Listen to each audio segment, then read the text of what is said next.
Stop asking why me.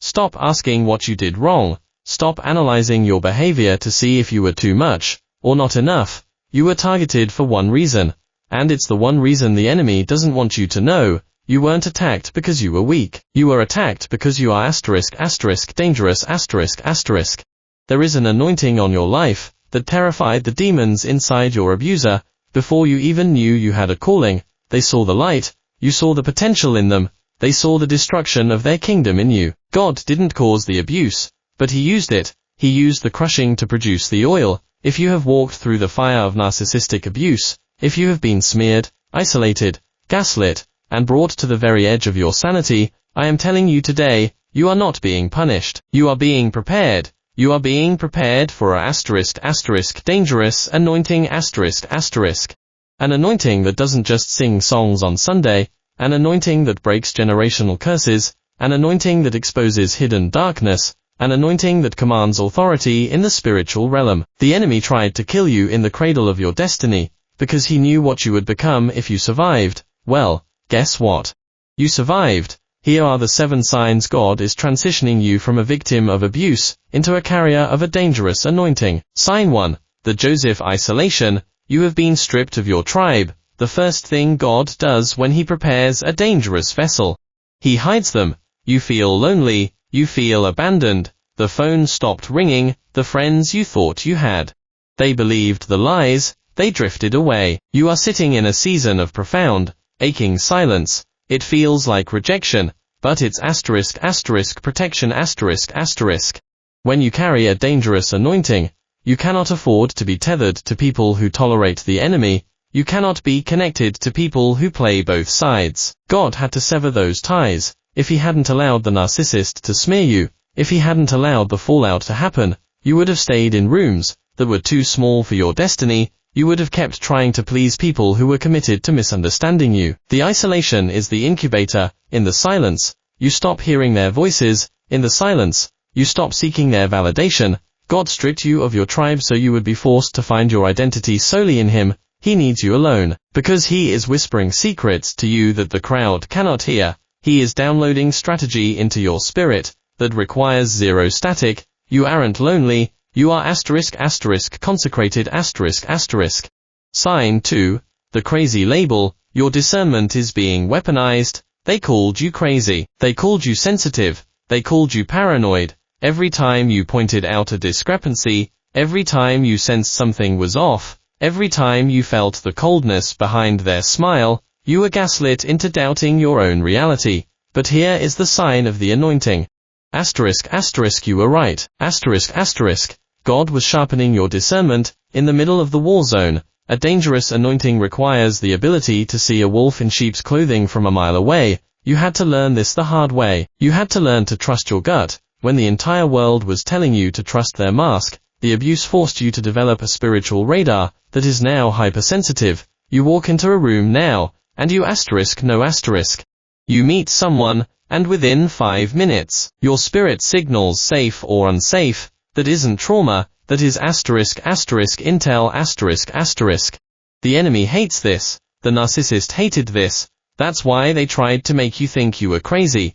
Because if you trusted what you saw, you would expose them. God allowed you to feel the insanity so you would never again be fooled by a counterfeit. Your craziness is actually your spiritual security system coming online. You are now a lie detector for the kingdom. Sign 3. The David slander. Your reputation was sacrificed. This is the hardest one. You lost your good name. The narcissist launched a smear campaign. They told stories that were 90% lies, and 10% twisted truth. They painted themselves as the victim and you as the villain, and people believed them. It burns. It feels like injustice. You want to scream. You want to post the screenshots. You want to defend yourself. Don't. God is preparing you for a dangerous anointing, and a dangerous anointing requires you to be dead to your reputation. Look at Jesus. He was called a glutton, a drunkard, a blasphemer, and demon-possessed. Look at David. His own brothers thought he was arrogant and naughty. Look at Joseph. He was labeled a rapist and thrown in prison. If you are addicted to people's good opinion of you, the enemy can control you. All he has to do is threaten your reputation, and you will obey. God is breaking the chain. He allowed your reputation to be torched so you would lose the fear of man. Once you have lost your reputation, you have nothing left to lose, and a person with nothing to lose is the most dangerous person in the world. To the kingdom of darkness, you are now free. You don't have to perform, you don't have to pretend. They already think the worst of you, so you might as well go ahead and do exactly what God called you to do. Your reputation died so your authority could be born. Sign 4. The unexplainable survival. The bush that burns but is not consumed. Look back at what you endured, the psychological torture, the sleepless nights, the anxiety that felt like a heart attack, the financial ruin, the betrayal. By all logical standards, you should be in a mental institution. You should be addicted to numbing the pain. You should have given up on life. But you are still here. You are reading this. You are seeking God. You are still kind. You are still capable of love. This is supernatural. This is the sign that the hand of God was covering you even in the pit. The fact that you did not turn into them is a miracle. The fact that the bitterness didn't rot your soul is a miracle. God allowed the fire to get hot enough to burn off the ropes that bound you, but he did not allow it to burn you. This resilience is your resume. When you speak to others in the future, you won't be speaking from a textbook, you will be speaking from the scar tissue. A dangerous anointing carries the weight of proven survival . You have authority over depression, authority over suicide, authority over rejection, not because you read about it, but because you beat it. You are a walking evidence that the enemy failed. Sign 5. A violent aversion to fake. The toleration for hypocrisy is gone. You used to be nice. You used to be a peacekeeper. You used to swallow your truth to make others comfortable. Not anymore. One of the clearest signs of this new anointing is a physical inability to tolerate fakeness. You can't do shallow church anymore. You can't do surface-level friendships. You can't listen to motivational speeches that lack substance. It actually makes you nauseous. This is the spirit of truth rising up in you. After being led to for so long, your spirit is starving for reality. You crave deep waters. You crave raw honesty. You are becoming a table flipper, like Jesus in the temple. The nice version of you died in the abuse. The warrior version of you has awakened. This makes you dangerous to systems that rely on pretense. You are the one who will say what everyone else is thinking, but is too afraid to whisper. You are the one who will call out the elephant in the room. God is preparing you to be a disruptor. He didn't save you to fit in. He saved you to stand out and speak up. Your niceness was a casualty of war. Your boldness is the spoil of war. Sign 6. The crushing of the olive. Deep, agonizing humility. Let's be honest, this process has humbled you. It brought you to your knees. It stripped away your pride. It showed you that you cannot save yourself. You have wept on the bathroom floor. You have bargained with God. You have felt weak, pathetic, and broken. Good. This is the most crucial ingredient for a dangerous anointing. God cannot trust an arrogant soldier with a heavy weapon. If you still thought you were strong, you would take the glory for the victory. But now you know that your strength is 100% borrowed from heaven.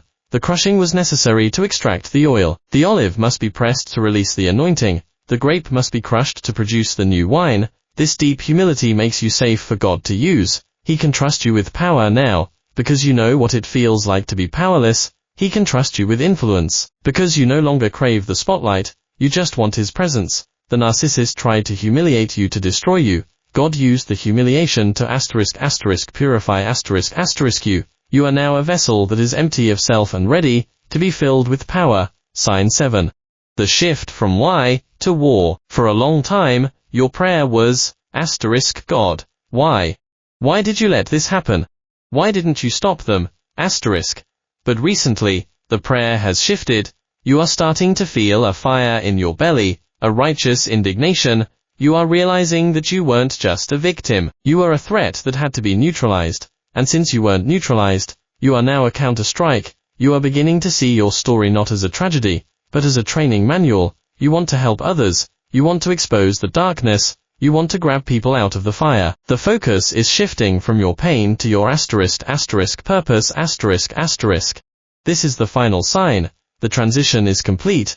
You are no longer looking for an apology from the narcissist. You don't need it. You realize they were just a pawn in a much larger spiritual game. You are suiting up. You are realizing that your voice has power, that your story can set captives free, that you have the keys to a prison that many are still locked inside. God is about to send you back into the darkness, not as a prisoner, but as a liberator The verdict: if you recognize these signs, wipe your tears. The season of mourning is over, the season of war has begun. The enemy overplayed his hand. He thought he was burying you. He didn't know you were a seed. He thought the abuse would silence you. Instead, it gave you a megaphone. He thought the isolation would kill you. Instead, it introduced you to the King. You are dangerous now. You are anointed now. You are not the same person who entered the relationship. You are stronger. You are wiser. You are terrifying to the darkness. The narcissist was your Goliath, but they forgot one thing. Goliath is the reason David became king. Adjust your crown. You have work to do.